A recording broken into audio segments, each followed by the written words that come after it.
बिहार में ना अद्रा जो नक्षत्र होता है ना, अद्रा जब चढ़ता है तो उसमें ना हमारे यहाँ खीर पूड़ी और सब्जी बनती है। जब आम का सीजन होता है तब उस समय ना मतलब पूजा भी होता है। तो चलिए आज अदरा चढ़ गया, मतलब अदरा चढ़ा हुआ है तो इसमें मैं बना रही हूँ दाल, मतलब दाल वाली पूड़ी, खीर और सब्जी। तो यहाँ पे ना मैंने खीर के लिए चावल लिया था और उसको ना भिगोकर 5 से 10 मिनट के लिए फूलने के लिए रख दिया था। और उसके बाद हाफ लीटर दूध लेना है और उसके बाद ना उसको बॉयल कर लेना है अच्छे से। फिर ना जो चावल है उसको उसमें मतलब आधा चावल डाल देना है और आधा चावल ना ग्राइंड कर लेना है।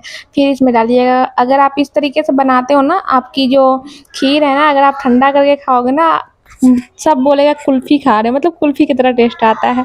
तो एक बार ना ज़रूर से ट्राई करना। उसके बाद ना मैंने लिया है मिल्क पाउडर, मतलब 6 से 7 चम्मच मिल्क पाउडर को अच्छे से घोल लीजिएगा और उसके बाद ना उसमें ऐड कर दीजिएगा 1 से 2 चम्मच कस्टर्ड पाउडर। और उसके बाद ना इसको अच्छे से मिक्स करके जो खीर बन रहा था इसमें ऐड कर देना है। और उसके बाद ना शुगर डाल देना है टेस्ट के अकॉर्डिंग और 2 से 3 मिनट तक इसको ना अच्छे से कुक कर लेना है। फिर इसमें इलायची पाउडर डालकर और इसको भी अच्छे से मिक्स कर लीजिएगा। बस हमारा टेस्टी सा खीर रेडी हो चुका है। तो चलिए पूड़ी के लिए दाल बना लेते हैं। तो यहाँ मैंने दाल लिया था जो बॉयल हो चुका था, ज़्यादा इसको कुक नहीं करना है। और उसके बाद ना इसको निकाल लेना है।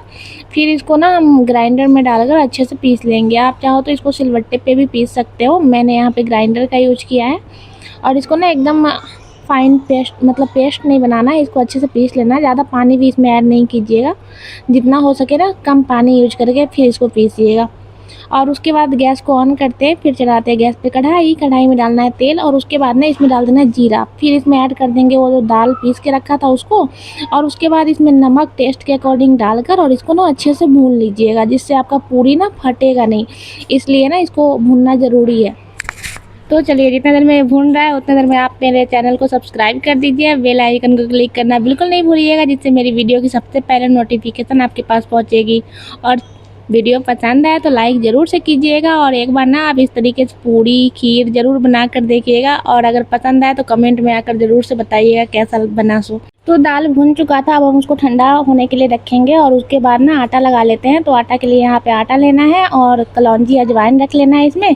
और फिर इसमें नमक डाल दीजिएगा। नमक थोड़ा कम ही डालिएगा क्योंकि पहले दाल में डाला था ना, तो इसके लिए नमक कम ही यहाँ पे यूज कीजिएगा। और उसके बाद जो दाल वाली पानी थी उसको इसमें डालकर और इसका ना एकदम सॉफ्ट डो रेडी करना है। जैसे आप रोटी वगैरह का आटा लगाते हो ना, वैसे ही सॉफ्ट डो ही बनाना है इसका, ज़्यादा हार्ड नहीं बनाइएगा, नहीं तो पूरी जो है ना वो फट जाएगा। और उसके बाद इसका जो लोई होता है वो हम बना लेंगे। लोई ज़्यादा बड़ा नहीं बनाना है, लोई छोटा ही बनाना है, क्योंकि जब आप इसमें दाल भरोगे ना तो ऑटोमेटिक ये बड़ा हो जाएगा, इसलिए ना लोई छोटा रखिएगा। और उसके बाद क्या करना है ना, इसको सूखे आटे में डिप करके और फिर पूड़ी की तरह इसको बेल लीजिएगा। जैसे आप क्या बोलते हैं उसको, कचौड़ी वगैरह बनाते हो ना, उतना छोटा बेलना है। और उसके बाद ना इसमें डाल देना है जो दाल बनाया था उसको डाल देना है। देख सकते हैं मैं बहुत ज़्यादा क्वांटिटी में इसमें डाल रही हूँ और ये ना बिल्कुल भी नहीं फटेगा। अगर आप इस ट्रिक से बनाओगे ना तो आपका बिल्कुल भी नहीं, एक भी पूड़ी भी नहीं फटेगा। मैं इसमें सब दिखाऊँगी आपको। तो पूड़ी के लिए जितना लोई बनाया था उन सबको भर लेना है अच्छे से और इसको ना 20 से 25 मिनट तक रेस्ट के लिए छोड़ देंगे। अगर आप इस ट्रिक से बनाते हो ना आपका नहीं फटेगा बिल्कुल भी। तो इसको 20 से 25 मिनट के लिए रेस्ट पे रखते हैं, उतने देर में सब्ज़ी बना लेते हैं। तो मैंने यहाँ पे परवल का सब्ज़ी बना रही हूँ, आप चाहो ना तो कटहल का बनाना, क्योंकि आद्रा में ना मोस्टली लोग कटहल या परवल का ही सब्ज़ी बनाते हैं। तो मैंने यहाँ पे परवल लिया है और उसको ना इस तरह से कट कर लीजिएगा और धो लीजिएगा। फिर कढ़ाई में तेल डालना है और उसके बाद ना इसमें परवल डालकर और इसको ना अच्छे से फ्राई कर लेना है। तो मैं ना एक ही कढ़ाई में बना रही हूँ, ये आयरन की कढ़ाई है और मैं ना इसी में सब कुछ बनाकर आपको दिखाऊंगी एक ही कढ़ाई में ज़्यादा बर्तन भी नहीं लगेगा। तो यहाँ पे मैंने बॉयल्ड आलू लिया था और उसको भी फ्राई होने के लिए रख दिया है। मतलब दोनों जितने देर में फ्राई हो रहा है उतने देर में ग्रेवी के लिए मसाला रेडी कर लेते हैं। तो यहाँ पे 2 टमाटर लिया है, 4 से 5 हरी मिर्ची लिया है और उसको ना अच्छे से पीस लेना है। यहाँ बिना लहसुन प्याज का मैं खाना बना रही हूँ। तो चलिए इसमें हम कुछ बेसिक मसाला ऐड कर देंगे। जैसे यहाँ पे मैंने ऐड करा है हल्दी पाउडर, नमक टेस्ट के अकॉर्डिंग, ब्लैक पेपर पाउडर, धनिया पाउडर और काश्मीरी चिली पाउडर। बस जो मसाला है वो रेडी हो चुका है। अब जो परवल और आलू था वो फ्राई हो चुका था, अब हम इसको निकाल लेंगे। फिर सेम ही कढ़ाई में डालना है तेल और इसमें डाल देंगे जीरा, तेज़पत्ता और जो मसाला बना कर रखा था उसको इसमें डाल देना है। और उसके बाद ना इसको 2 से 3 मिनट तक भूनना है।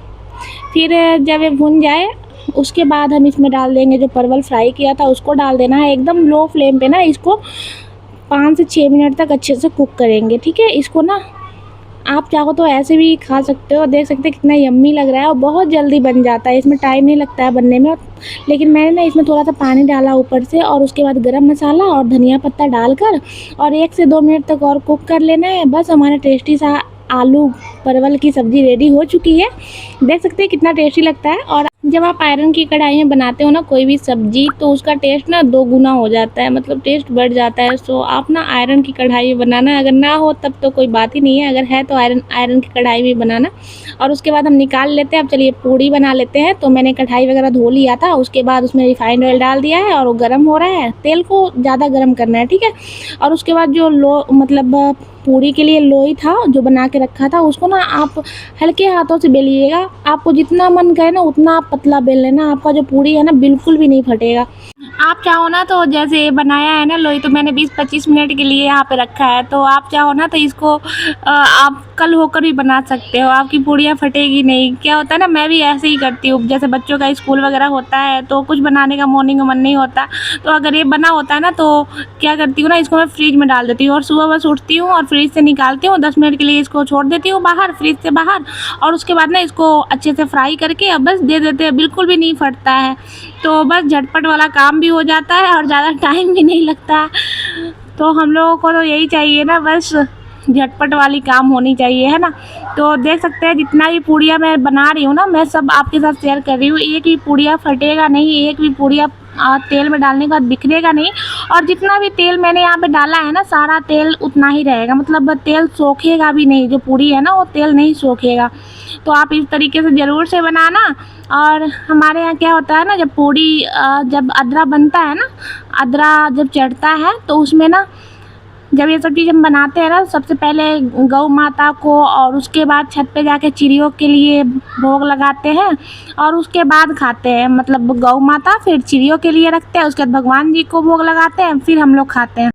तो ये आम का सीजन में आता है तो इसके लिए आम भी ज़रूर से यहाँ पे ऐड कीजिएगा और फिर भोग लगाइएगा, ठीक है। और मेरी वीडियो आपको कैसी लगी बताइएगा ज़रूर। पसंद आई होगी तो सब्सक्राइब और कमेंट में ज़रूर से बताइएगा कैसा लगा। तो हम आपसे मिलते हैं नेक्स्ट ब्लॉग में, जब तक अपना ख्याल रखिए। तो okay friends, thank you, take care and bye bye.